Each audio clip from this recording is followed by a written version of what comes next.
महाराष्ट्र प्रदेश की धरती पर कुछ लोग ऐसे होते हैं जो कुर्सी के नाम से जाने जाते हैं, तो कुछ लोग ऐसे होते हैं जो कुर्सी को पहचान देते हैं। जब ऐसा व्यक्ति इस दुनिया को अलविदा कह देता है तो सबकी आंखें नम हो जाती है। अजीत पवार, जो कि शरद पवार के भतीजे थे, वो अपने चाचा शरद पवार की उंगली पकड़कर राजनीति में आए थे।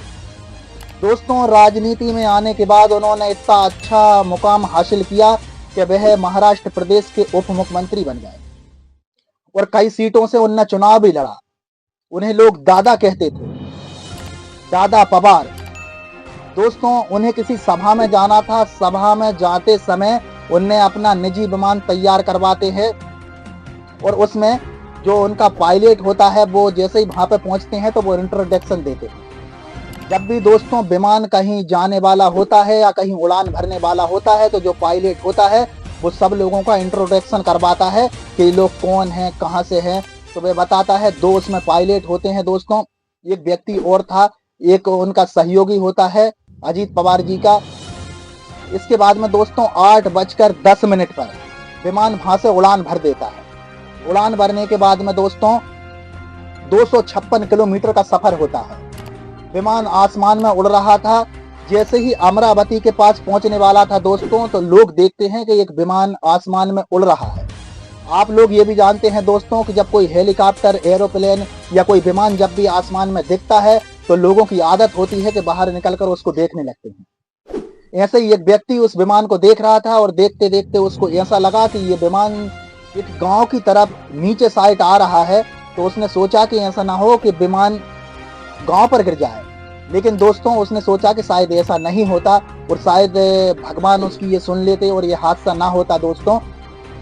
लेकिन उसने देखा कि गांव की तरफ से एक बार विमान को फिर ऊंचाई की तरफ ले जाया जाता है। ऊंचाई की तरफ ले जाने के बाद में दोस्तों फिर विमान को नीचे तरफ जैसे ही लाया जाता है दोस्तों, लेकिन उसी समय लैंडिंग वाली जो जगह थी वहां पर विमान नहीं पहुंच पाया था और विमान गलत जगह तक उसका रुख हो जाता है। लेकिन उसमें से ही एक जो पायलट होती है लेडी, वो दोस्तों कहती है ओ सिट, ओ सिट।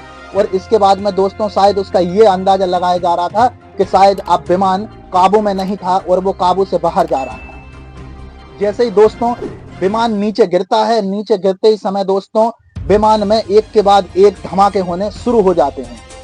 अब जो गांव के लोग थे, जैसे ही दोस्तों गांव के लोगों को पता लगता है, वो देखते हैं कि आखिरकार क्या हो गया। जैसे ही दोस्तों देखा जाता है तो वहां पर बहुत बड़ा आग का गोला था दोस्तों। आग बढ़ने लगती है। लोग देख रहे थे कि आखिरकार ये क्या है, लेकिन किसी ने कहा कि यहाँ पर प्लेन क्रैश हो गया है, प्लेन गिरा है, आसमान से उड़ता हुआ प्लेन आके यहाँ पर गिर गया। जैसे ही लोग वहां की तरफ दौड़ रहे थे दोस्तों और दौड़ के देखते हैं तो पता लगता है कि उसमें अजीत पवार और 4 लोग और थे। तो कुल मिलाकर दोस्तों 5 लोगों की मौत हो जाती है और ये मौत ने दोस्तों पूरे शहर को झंझोर कर रख दिया। दोस्तों, इस कहानी को सुनाना किसी को दिल को ठेस पहुंचाना नहीं है, बल्कि आपको जागरूक करना है। आप लोग सुरक्षित रहें। जय हिंद, जय भारत।